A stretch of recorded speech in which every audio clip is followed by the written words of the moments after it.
Good morning. I greet you again in the precious name of Christ, our Savior, and I am delighted to be with you again this morning, be in your home, in order to preach the riches of Christ to you. And again, let me express my thanks and appreciation. I have a sermon this morning. I'm making every effort that I know how to preach sermons that are complementary to our condition and culture, particularly now. Want to be more than just sermonic. We want to have a message. We want a message. The message brings what is essential and what is necessary for the conditions that are existing. Need I go into any dialogue about conditions that are existing now? You know as well as I do. I want to preach this morning from Acts 27 chapter, speak extensively and conclusively about Paul being on his way to Rome. And of course, he encountered some challenges. I want to preach from 27 chapter, and it's 43. It's 44 verses in the chapter. I don't want to preach all of them, but all of them have bearing on what I will be saying. The 9th verse,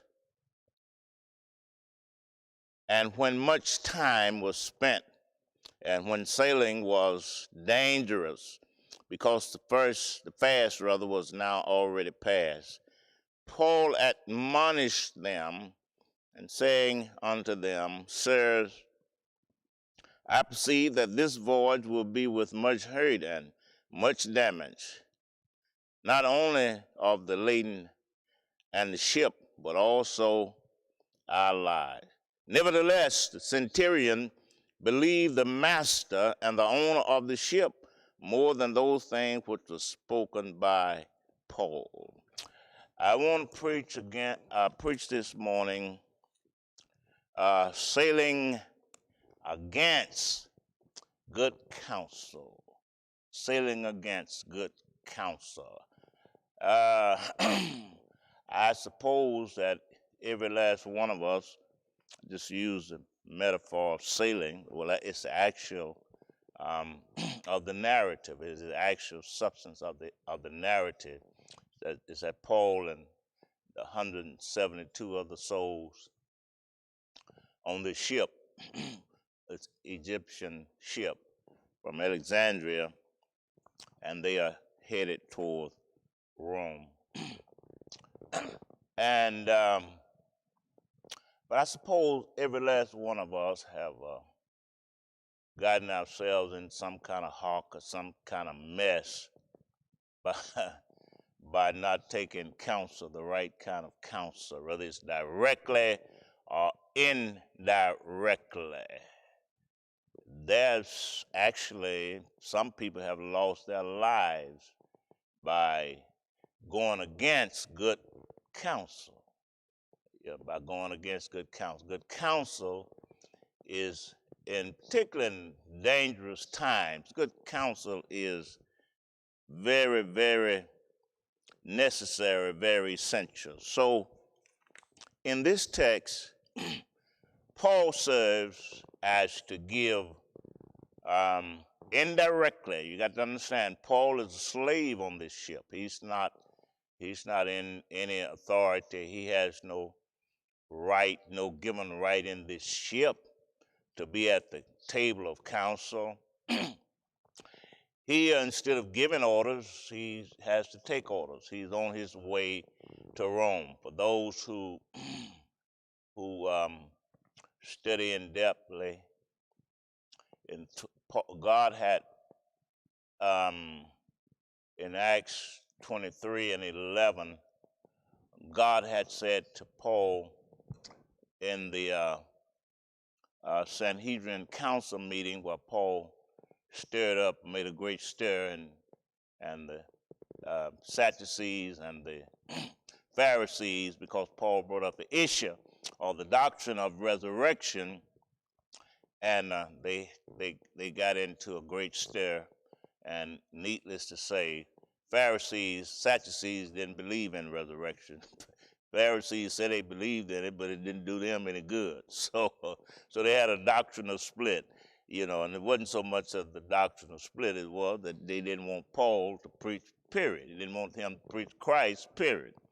But he did that. He perceived that they were Pharisees as well as Sadducees. So he brought up the issue of resurrection, and he caused a stir. And that night, God appeared to Paul, said that he had much people in this place. Just like you have preached in Jerusalem, you got to go to Rome and testify of me also. So Paul is not just randomly going somewhere.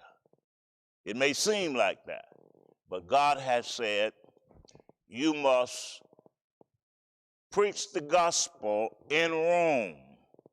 And if God say you're going to do something, beloved, you know that you have to do it.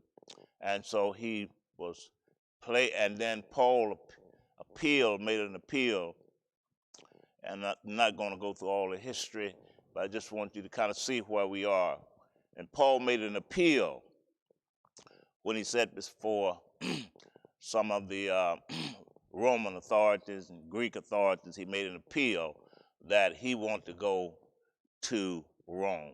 So he's bound for Rome. He's bound to go to Rome. He's bound by God to go to Rome, and he's bound by the circumstances and he is on his way to Rome. Now, when it comes to this text, they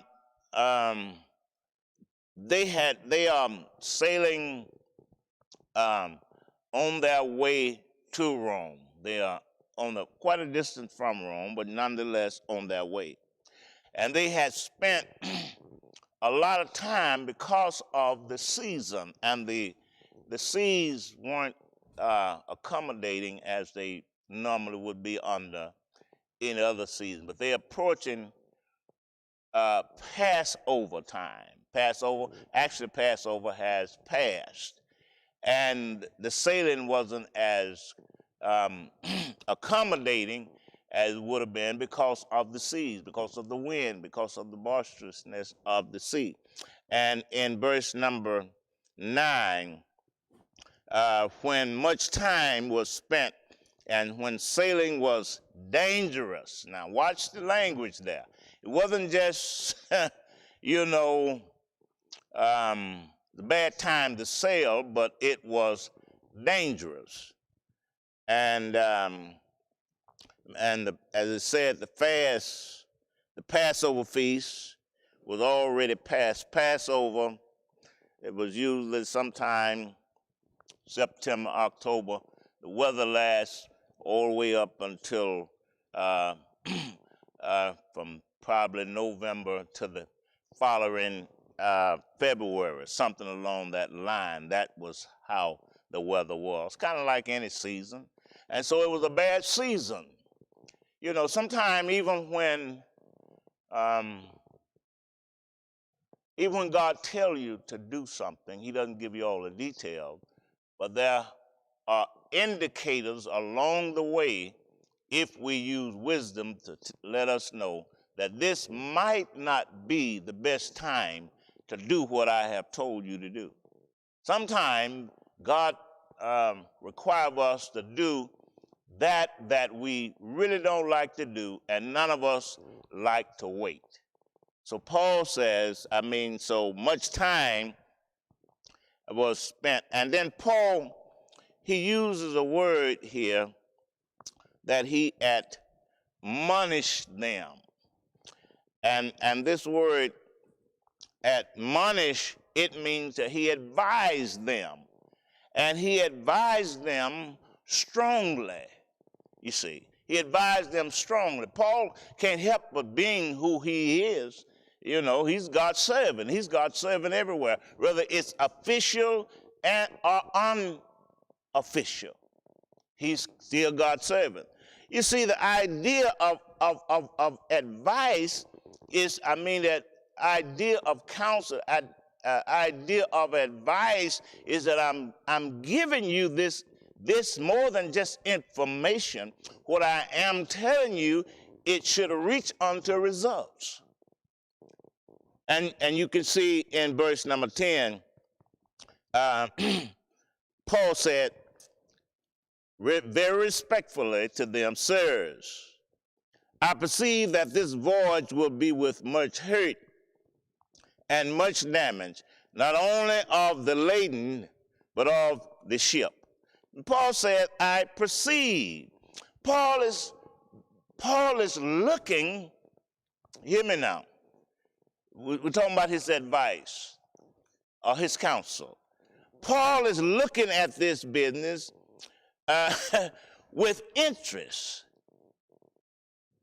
not only for himself, but for those that was on the ship and the ship itself. All right, so if we take this journey now, brothers, it's going to be with some loss. We're going to lose our equipment, and chances are we can lose some life. So Paul is looking at when you talk about counsel, you're talking about something that a person have looked into with careful observation. And careful observation comes out of experience. If I look at a diamond, I don't know what I'm looking at. I have to trust the lady or the man who's selling me, and they have to tell me what I'm looking at. Why? Because their observation comes from their experience and their ability to observe as they ought to. Paul is saying, I've had some shipwrecks. I've been in the deep 3 days. This is not the first voyage that I've been on. Paul is passing on their experience. His experience. Paul is saying to them, I perceive. I'm looking at this with interest. I'm looking at it with as a. Now here's where the problem come in. Sometimes we talk about counsel, you're looking at it within this word perceive in verse number 10. Also in that word you get the idea of being a spectator. Paul he's not part of the intelligentsia of that ship. He's on there. He's just looking, and he's talking as a spectator. And when you're talking as a spectator, I don't care how right you are, people don't want to hear you. I don't need you talking to me about that. That's my business. That's my business. I don't need you to get in my business. So Paul is getting into their business. Why? Because Paul counsel comes out of his experience. It comes out of his observation. It comes out of his interest. And we are in a time now that people of God need some counsel. They need some advice. They need some counsel. And so look at what happened. In verse 11, he says, I perceive that this journey, this voyage will be with hurt and much danger, not only of the lading of the ship. In other words, laden means the cargo, but the ship, but also our lives, the laden and the ship. So the cargo would be damaged, the ship would be damaged, and a possibility of life being lost. So let's wait. Let's not haste out, because I've been sailing for quite a while now, and Paul is getting to the end of his life and his missionary journey. He's on his way to Rome. And he's coming down to the end, and he doesn't want to go out like that I don't blame it. And look at verse 11. Nevertheless, the centurion, centurion means that he was capable of managing 100 soldiers or 100 people. Centurion is 100.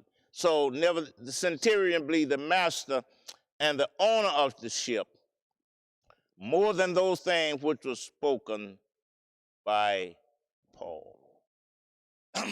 They believe the majority, opposed to Paul didn't say that it was the Lord who spoke to me. Look at verse 11. The centurion believed the master and the owner of the ship more than those things which were spoken by Paul. So Paul is at a disadvantage as far as marshaling through or putting through his counsel, because he has no permanent position to say so. But nonetheless, Paul is correct. Paul is right. He is there by, may not be obvious, but it is there. He's there because that's where God placed him. And so what happens? And what happened? The majority of the others on the ship believed Paul. The majority. Paul got caught up. Paul got caught in the voting majority. God Almighty. Now, we've just finished the voting campaign for president and other elected officials throughout America. And I'm not going to preach nothing like that. But I tell you one thing. Sometimes the majority is right. Sometimes the majority is right. You catch it later on. But this time, the majority was wrong. Do you hear what I'm saying? The counsel of the majority is wrong. Because the centurion believed the master and the owner of his ship more than those things which were spoken by Paul. So it seems as if it is a debate here.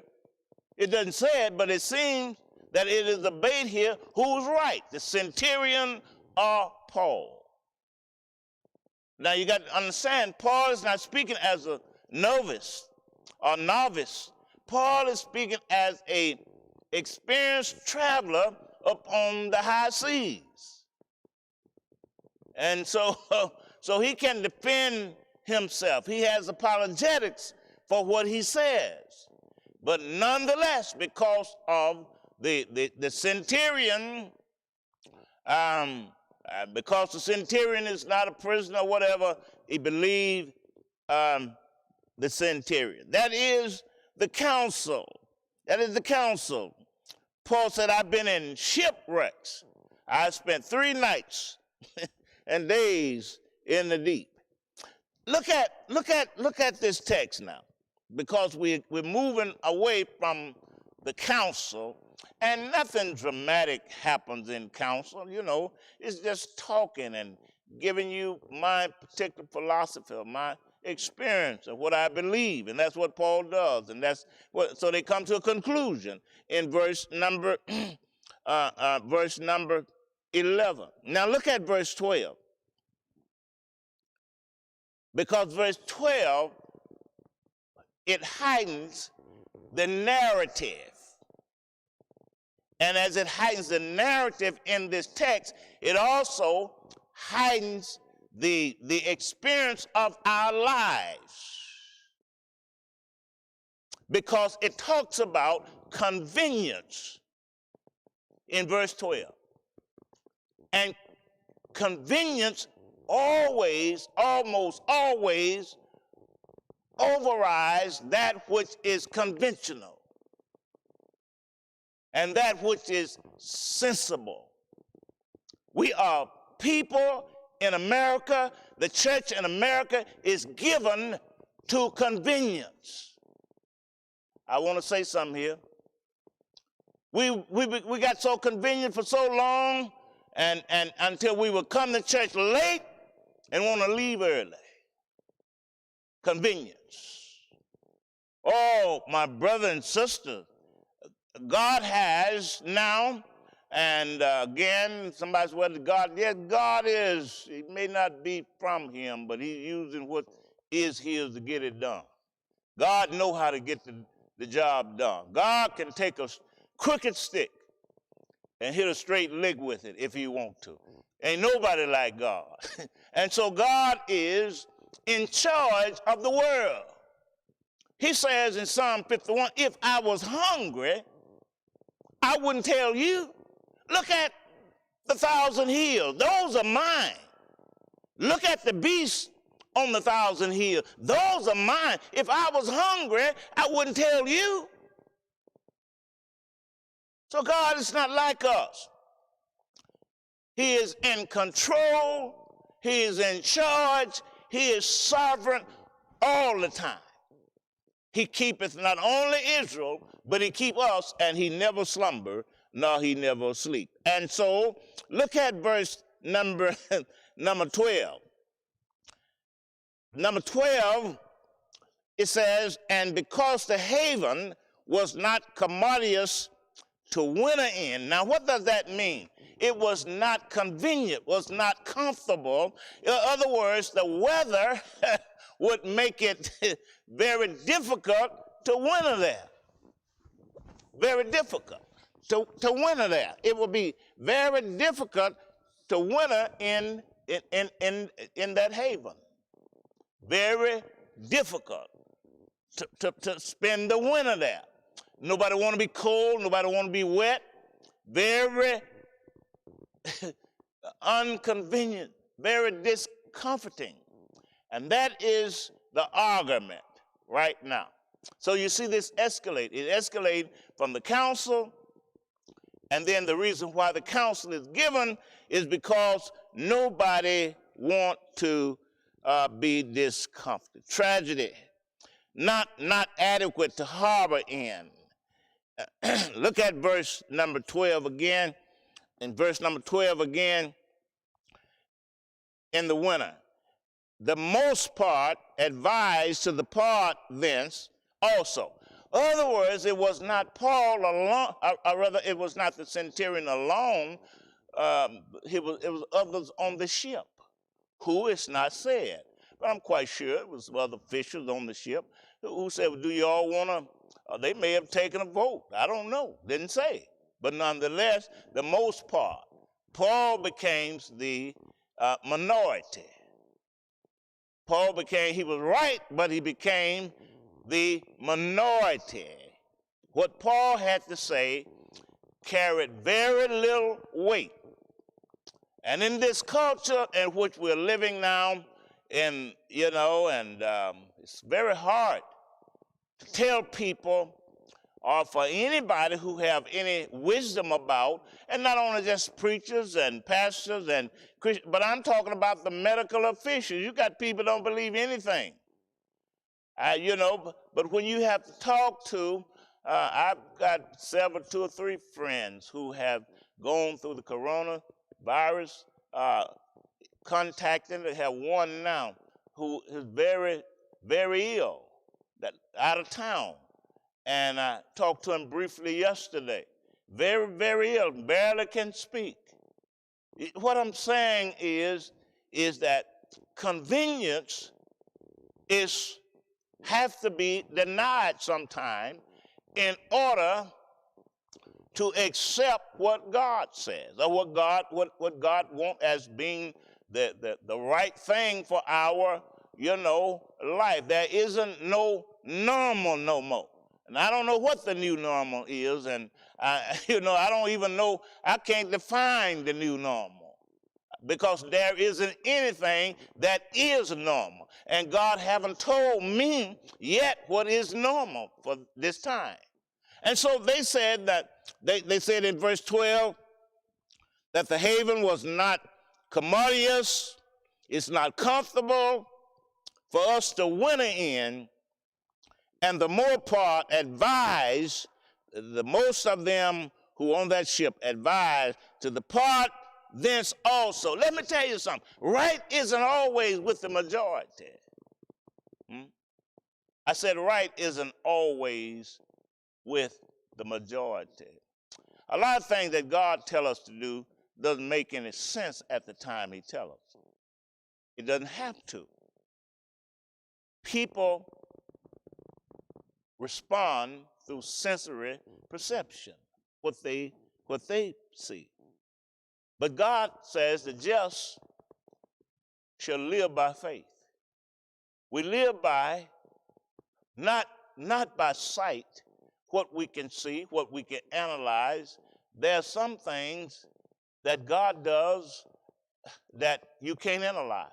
I don't know how God can make an east wind blow all night long, make water stack up, and then dry the ground, and over 2 million people can walk through on dry ground. I can't explain that, but I know God can do it. Why? It's written in the sacred text. I don't know how God can be walking along with a press of people, around him, get to a sycamore tree where a little man didn't go to work early that day, so I'm going to take off and I'm going to go in late, and climb up into a sycamore tree. And when Jesus got there, he looked up and said, "Come down. Salvation. I got to go to your house because salvation has come to your house." I don't know how the Lord do that, but he's able to do it.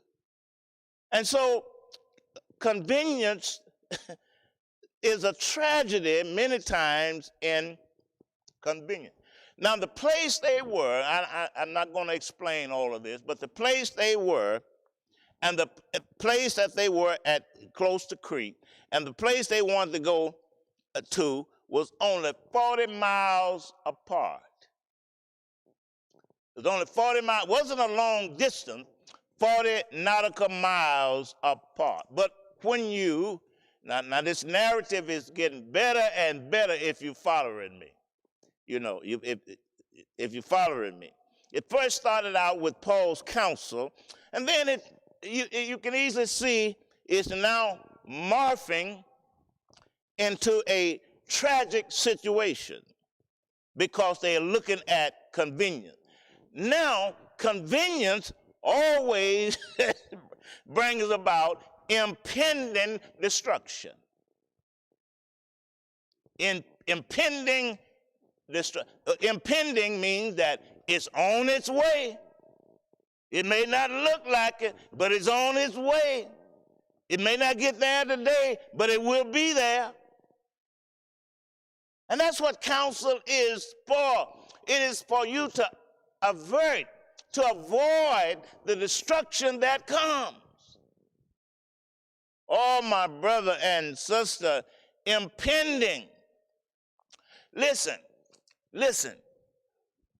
The ship now is facing, in verse 13, the ship is facing a south wind, and south wind is always a soft wind. The south winds of the Caribbean, they blow from the south. They're always soft wind. They wanted to harbor in where the harbor would be from the northwest and the southwest. And they going out, they faced in verse 13 an accommodating. Initially, it was accommodating. Initially, look at this. And when the south wind blew softly, supposing that they had obtained their purpose, loosened thence and sailed close to Crete. You see that? The wind was accommodating. Soft wind. Lots of money in my pocket. Soft wind. Men me and my baby, we just getting along real good. Soft wind. I'm not saying that we ought not get along. I'm not saying you don't have money. But sometimes the Lord said, wait. I want to say something else. You know how to, I'm not going to do this, but you draw your money on the back end. You draw your money on the back end. You draw your money on the back end. Don't bother about it up front, on the front end. You get that after a while. Draw your money. If you're going to draw it on the front end. If God give you money, God is the dispenser of those graces. If he give it to you, draw it on the back end. Let it rest on the first end. Soft wind. Supposing that they had received, that obtained their purpose, they loosed it and sailed close by Crete. Other words, they were sailing close by. They didn't want to get too far from land. But they were sailing, just going along. Man, say, how y'all, man, we sail on down there, man. That means that they didn't have no problem. The car was operating at maximum capacity. It was smooth. It was right. It looked like the air shocks and the springs were working better than it ever worked before. It means that I made all of my connections. I was on time for every flight, and we had real good gate time. I didn't have to get in no hurry. I remember I was in, my wife and I was in D.C., and man, coming from Tennessee, and man, I ain't never ran so much in my whole life trying to make a gate time.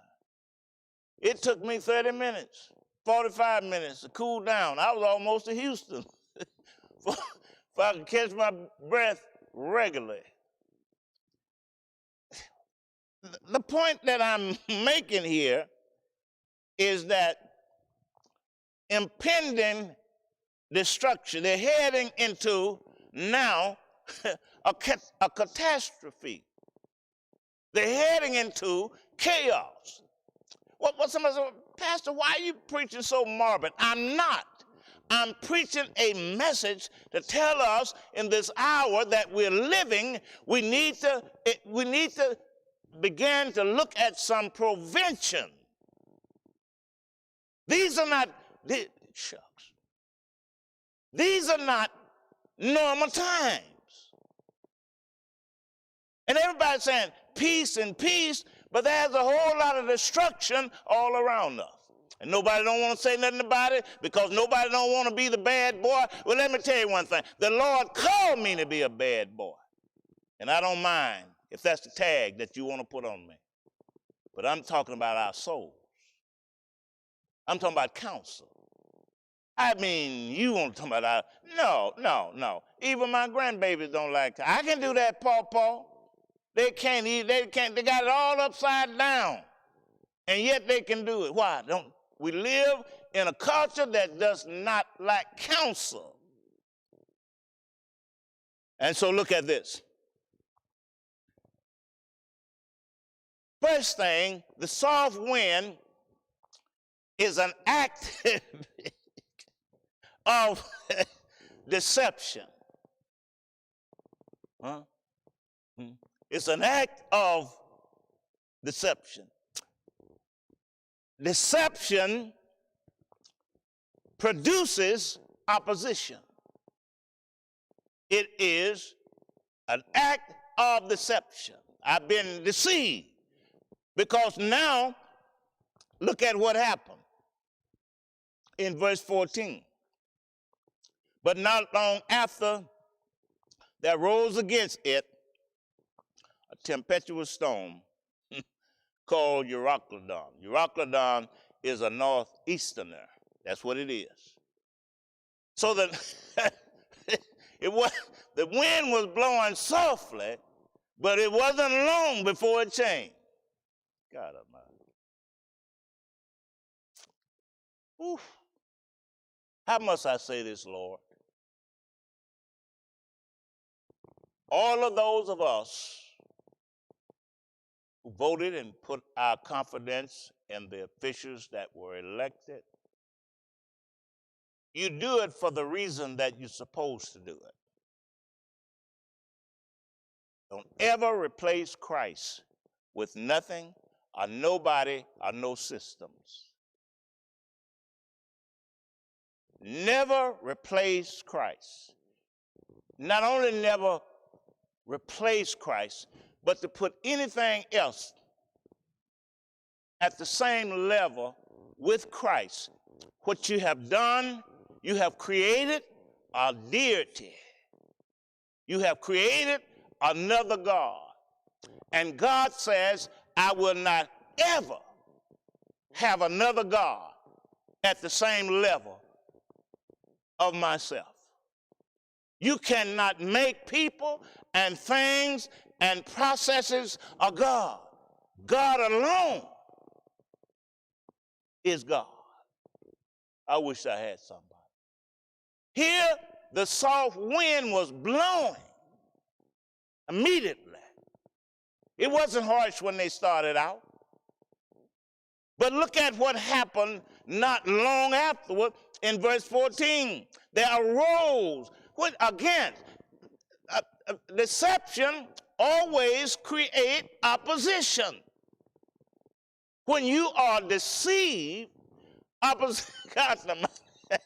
opposition going to become more furious.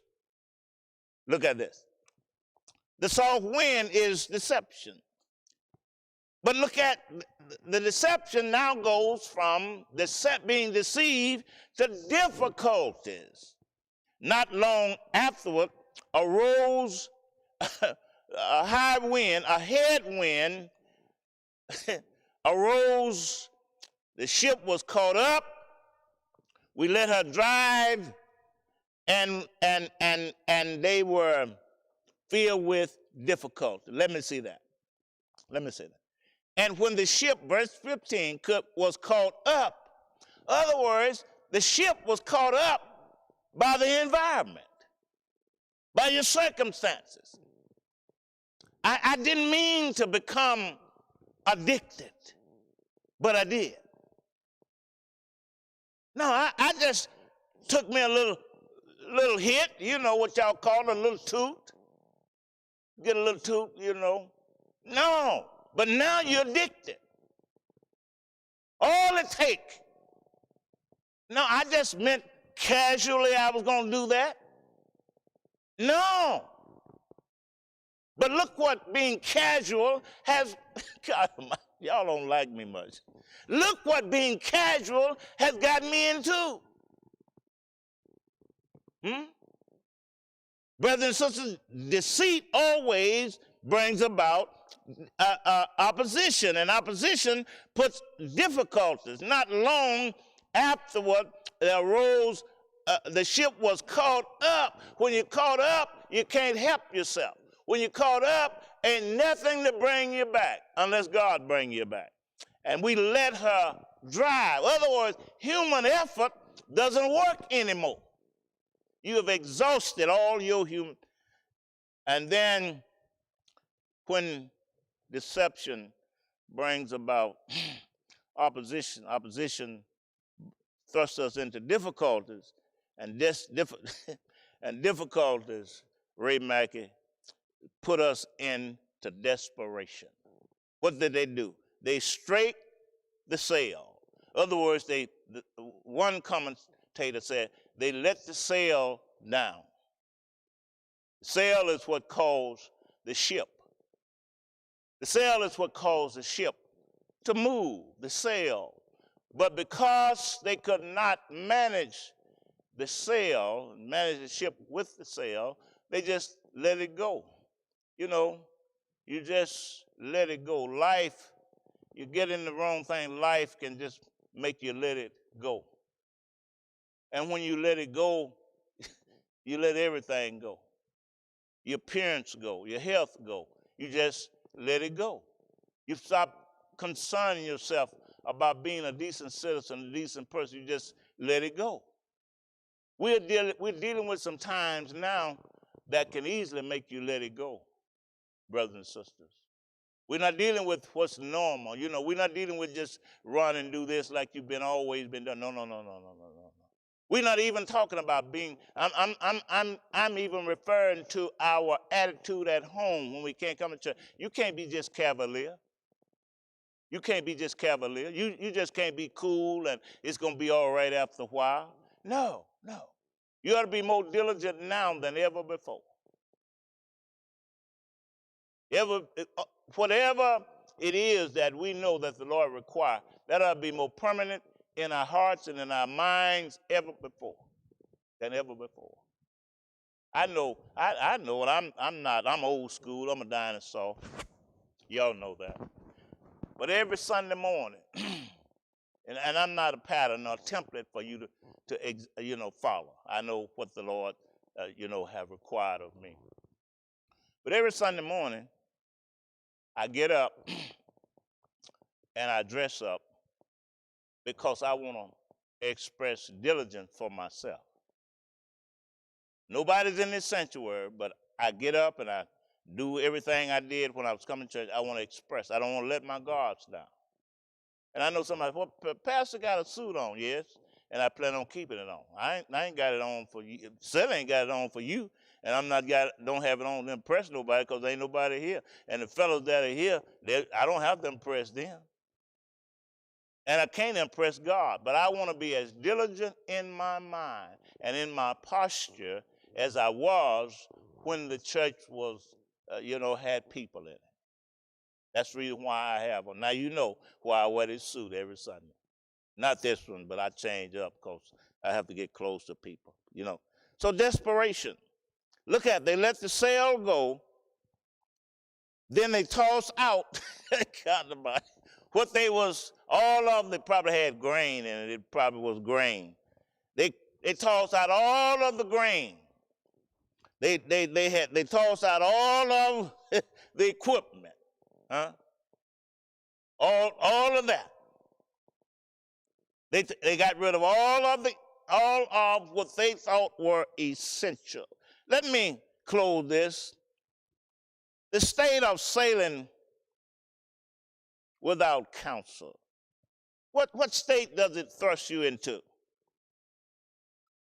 What state does sailing without counsel, what is the pretty much the culminating results, the end results? What does it finally leave you?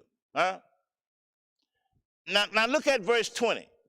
There was no stars or moon many days. And if you don't have, see, the sailors, the mariners, they would sail, God about it. They didn't have technology and computers and so forth and radars like we have and receivers and transmitters like we have. They didn't have that. What they had was the stars. And they could look at the stars, God about it, and tell their location. When you lose your bearing to the point that you don't know where you are, don't know who you are, you become anything that anybody wants you to be. Oh, my brother and my sister, we're greater than that. Greater is he that is in me than he that is in the world. They couldn't navigate. How you going to go through life in a pandemic condition and not be able to navigate? Not be able. Everybody in that ship was in the same condition. It speaks of no stars, no moon, and there was many days they was unable to determine their location. Just going around and around. Where you going? I don't know. You mean to tell me you keep going around and around? I saw you here yesterday. I saw you here the day before. I saw you here 3 weeks ago. You still don't know where you going? Well, you have lost your system of navigation. That's what's throwing off and sailing against good counsel can get you to. Oh, my brothers. Not only that, you're unable to determine your location, but you are dominated.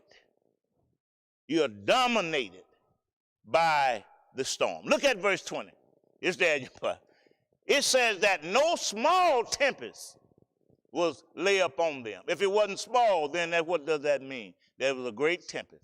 In other words, the breakers and the waves and what it was dashing them about, wherever that the waves want to dash them about, that's what was happening in their lives. Oh, brothers and sisters, our Christ is above the condition of coronavirus. He above. I know some of you got laid off, and I'm not oblivious to that, and some of you know and look like everything is, but no, you're not. Don't lose. Don't lose your navigational system. Don't lose. I know these are not normal times, but you got to wait on the Lord. You got to run with the footmen. There are those that are lying and tell you everything going to be all right tomorrow. I don't know when it's going to be all right, but it ought to be all right now in Christ. Because regardless of what dissolves away from me, Christ Jesus is the same today as he was yesterday. And he will be the same on tomorrow. They were dominated by the waves of the storm and the waters of the storm. No small temp. And then look at what verse 20 say. Not only were you could not determine your location, dominated secondly by the waves and the storm, but you was also defeated in every effort. Look at verse 20, what it said. And when neither sun nor stars in many days appeared, and no small tempest lay upon us, all hope that we should be saved was taken away. All hope. Let me die.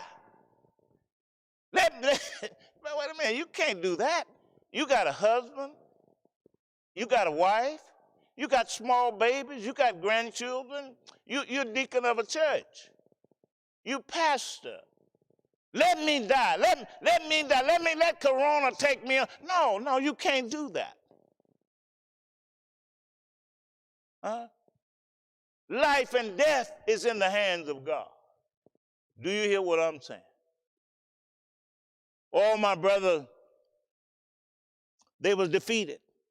They lost hope of ever being saved. See, I'm already saved. That's behind me. Christ did that for me. It's an act of grace on his part toward me. Act of mercy on his part toward me while I was yet a sinner. I didn't freely choose him. He freely chose me. And I freely responded when he chose me. It was an efficacious call. It was an effective call. When he called, I answered. And thank God that he have it that way. So I'm saved there. But there's another saved that I'm talking about. I'm talking about being continually saved. While I'm in this world, I still have a responsibility to let my light shine. I still have a responsibility to be a city set on the hill. I still have responsibility. I have no business looking back at Sodom. The last person looked back at Sodom turned into a pillar of salt. My focus is what's ahead of me. Huh? If it's dark, it's still ahead of me. When I can't see him, it's still ahead of me. When there's doubt all around me, he's still ahead of me. He promised that he's the same today as he was yesterday and will be the same forevermore. Let me close this. I said to my staff this morning, I said, I got more sermon, and I knew I did, than I have time. And it's proven out to be pretty much that same way. Let me see if I can get this close.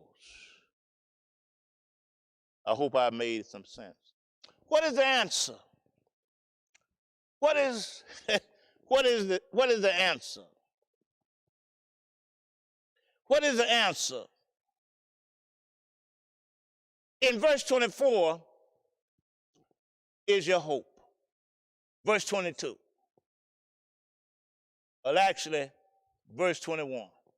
Now I'm going to just read. But after long abstaining or abstinence from, Paul stood forth in the midst of them and said, Sir, you should have hearkened unto me and have not loosened from Crete, and to have gained this harm and loss. See, people want you to wait until every wound is healed when they're going against good counsel, and then they want you to talk to them. Paul, right in the middle of the storm, Paul said, we wouldn't be in this storm had not you listened at me. That's the reason as a pastor is that you have to. And God deliver me from a pastor who's scared, afraid to tell people the truth. You're telling the truth for their soul's sake. There's some scars that I have against my soul, my being, and my intelligence. There's some scars that I have because I walked away from good counsel. Because I went against good counsel. I went against those that told me certain things that a young man shouldn't do. And I didn't believe it. I went against it. Come on. Y'all can't get to me now. You're going to have to wait until we come back to church, and they might be done fired me by now, by then. So you just might as well stand still and take it. He says, listen, if look at what Paul does. He's so polite. He expresses intelligence and respect for them. He called them sirs. Look at it. He said, he didn't call them dummies. He called them sirs. He didn't call them idiots. He said, sir. Yeah, that's the way we're supposed to. Paul teaching a lesson in etiquette as to how we're supposed to, represent Christ in the gospel. Sirs. Now, these are the ones that have voted against him. God about it. They voted against him. Paul said, don't go. They said, yeah, we going. How many of y'all going? There they go. All of them. 1, 2, 3, 4, 5, 6, 7. Yeah, we going. Why? Because more of us voted to go than you did. And now Paul, after being in this storm for this length of time, called them sirs. Let me get through. You should have hearkened to me and not have loosened from Crete, and have gained this harm and loss. And now I exalt you to be of good courage. What? Good cheer. What? For there shall be no loss of any life. Look at Paul's view that come from God, opposed to their view. They had no hope for life, but Paul has hope. Nobody's going to be lost, but you have to stay. You have to, for there stood by me this night the angel of God, whose I am and whom I serve, saying, fear not, Paul, for thou must be brought before Caesar. And lo, God has given thee all them that sailed with thee. Why you no lost? Because you got to get to Rome, Paul. You got to get to Rome. See, sometime when God has ordained for you to go where you got to go, it's not your decision as to how you're going to get there. Sometimes God leaves you at the mercy of somebody else. But whatever God has promised you, don't go against good counsel. You're going to get there. Then he encouraged them, come on now. Come on. You know why they hadn't ate in 14 days? Because ain't no way you can eat in the middle of a storm-tossed sea with waters dashing and breakers up and down. You can't eat. Everything in you comes up. I want to tell you that wasn't no nice situation. You can't, you can't hold nothing down like that. I don't care who you are. It comes up. Now Paul said, listen, it's been 14 days now, and I'm through. Been 14 days. Take a little nourishment. Get come on, get some of these some of this cereal, and take some of this cereal. I know we don't have no milk, but take some of this cereal and take some of this grain and parch it and eat this. Come on now, you got to eat something. Because when you come ashore, if God has promised, then God has to keep his promise. And they came to land, many of them on broken pieces. Some could swim, some couldn't swim. But God said, I'm going to give them all to you, Paul. You're in charge now. Look how God switched things around. Stop being in a hurry to be so much in charge of so much. God knows when to put you in charge of something. God knows what you can handle and what you can't handle. But my brother, my sister, in this day of coronavirus that's ravishing the nation, families and communities and cities and people who live in rural areas and all over, not only in America, but all over the world, being ravished. Being ravished. You know it, I know it. Many of you working, got to go to work in a situation that you don't like, God is able to take care of you. That ought to be grave. That ought to be the thing that you're in pursuit of more than anything. God, take care of me. Take care of my family. Take care of others. Paul knew that trouble lied ahead, but he persisted. He went. He didn't argue. He was respectful. He was obedient. And God brought him to shore on broken pieces. You don't have to come on broken pieces. You can come the way in which God has ordained. Or even God can get you there on broken pieces. All you have to do, you want good counsel. Jesus, and I'm through. One of the titles, one of the titles that Jesus is given in Isaiah 9 and I believe 9, 6, and 7 is Wonderful Counsel.